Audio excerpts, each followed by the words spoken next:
Hello and welcome back to another Rush Duel Links video. Today what we thought we'd do is a follow-up to our last video where we were talking about all the brand new products that were coming out and specifically focus on Steel Kaleido Mirror, the new mini box that we're going to be getting, and just talk about a few of the things that we missed out last time as well as some of the new updates that we've had.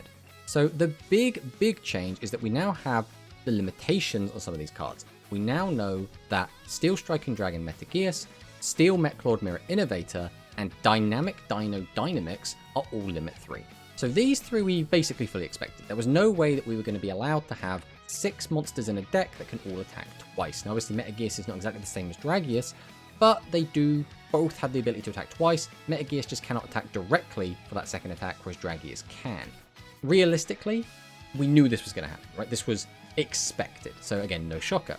Next up, Steel Mechlord Mirror Innovator. Again, we kind of knew this was going to be limit 3. The reason being that you could just jam this alongside, once again, Dragius. Having 3 Dragius and then just the entire rest of the deck just be machines for Mechlord Mirror Innovator means you would easily be able to pierce through your opponent and then get multi-attacks to get direct attacks in with Dragius, which would just be overwhelming amounts of pressure. It's too much damage and it just would not fly in the current state of the game.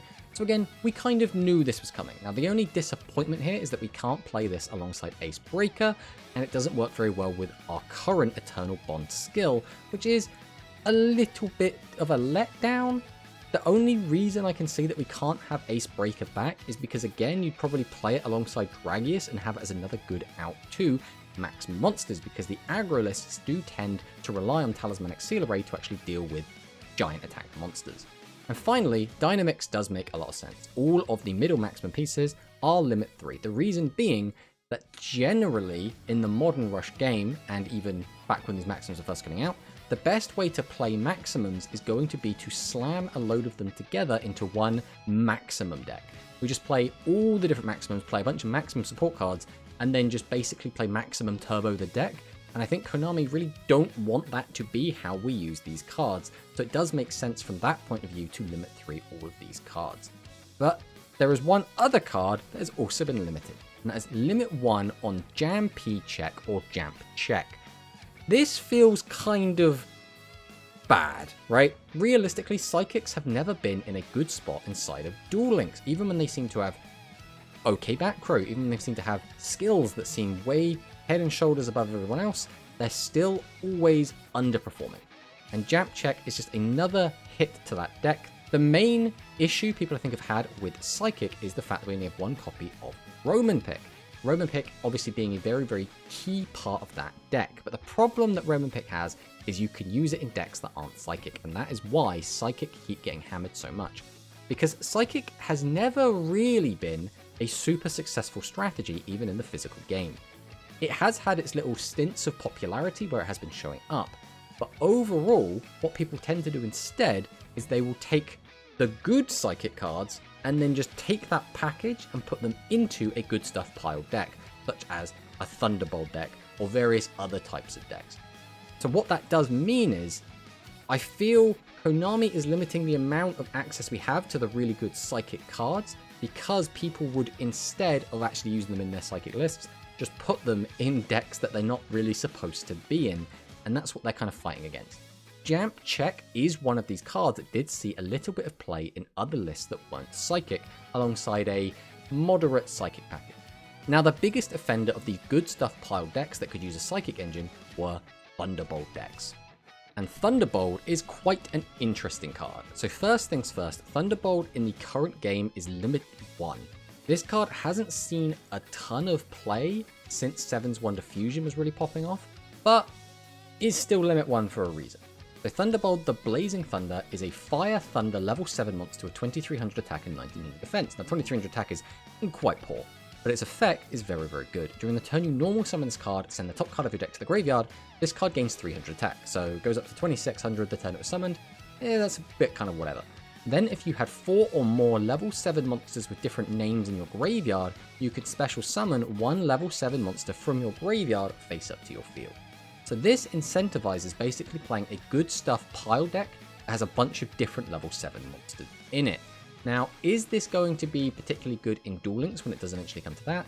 it's debatable, right? Having 4 different level 7 monsters and a Thunderbolt on top and getting them all into your graveyard might be a bit of a tall task in a 30 deck game where we're trying to not brick by having so many high level monsters. So it's a little bit awkward in that regard, but because this deck plays so many different level 7 monsters, it lacks coherent theming outside of having level 7, which does mean you can just kind of mix and match and chop and change as many different kind of engines and packages as you want.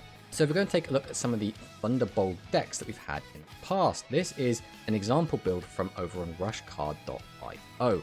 And as you can see, we do have the Thunderbolts, we do have a myriad of level 7 monsters, and we do also have 3 Roman pick. We also have 3 Rhythmical Performer. So Rhythmical Performer is another one of these really good, generic, kind of almost abusable psychic monsters. We can send the top card of our deck to the graveyard, then your opponent sends the top card of their deck to the graveyard. Then if they send a spell trap to the graveyard by this effect, you can draw 1 card. So you're not always going to draw a card off of this effect, but if you do, that's just free value. If not, we just tribute the body off and no harm, no foul, right? Being able to put cards in the graveyard is also generally really good, especially in this list because we are playing Secret Order, which again, for those who don't know, this lets you cheat out a level 7 normal monster from your graveyard or your hand straight out to the field. It gains 700 attack and it gains trap destruction prevention for the turn. So a more modern version of this deck would use 7's Wonder Fusion, which is basically like a Miracle Fusion, which lets you fuse from your graveyard. So again, you turbo the graveyard to get stuff into the graveyard to use with other cards. And that is basically the theme that Psychics seem to have. We use them as a milling engine and as a way to just keep gaining in more and more advantage.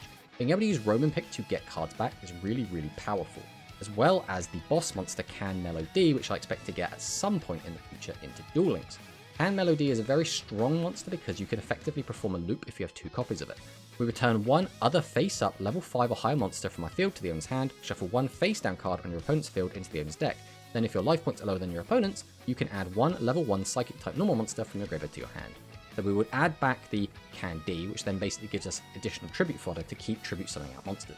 If we have 2 Melody, we can just loop them and keep getting rid of all of our opponent's cards, but we could also use this to, for example, bring back Thunderbolt to our hand so we can tribute that out and use its effect again to summon out a 7 monster from the graveyard, which again could be a Can Melody. There are a lot of kind of loopy shenanigans we can use, as well as the fact that some of the Jamp cards do also see some of this play. Jamp Set is an example of this, which is place a level 2 or lower psychic type normal monster from your graveyard on the top of your deck, place 1 face up level 8 or lower monster from your opponent's field on top of the owner's deck. Then if you placed Candy on the top of your deck to meet this requirement, you can shuffle up to 2 monsters from your opponent's graveyard into the deck. So this is, I think, pretty much the only Jamp card we didn't get. There might be another one, I would have to check. But it's still a very, very powerful card, and in the same way, Jamp Check has also seen some splash play in some of these other type of Thunderbolty lists. And it's these kind of good stuff piled decks, and just being able to splash this like psychic package, I think is the reason that we're seeing all these limitations to a lot of the good psychic cards.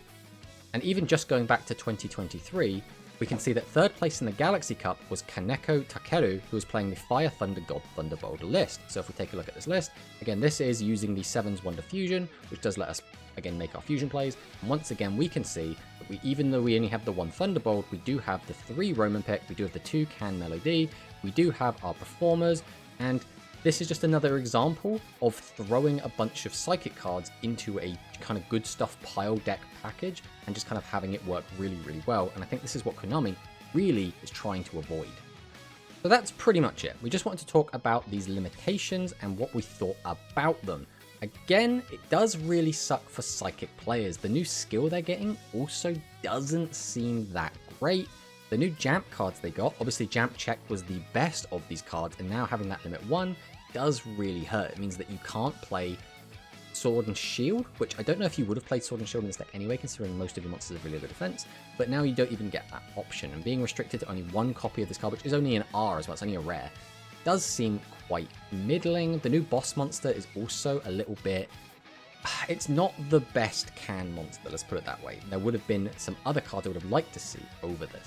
Finally, I would like to just touch on one other interesting card that did catch my eye, and that is Cycliptron. This is just a 1500 defense monster for the Cyber list. Now, a lot of the Cyber skills will prevent us from using this, so we'll only be able to use this with very specific skills.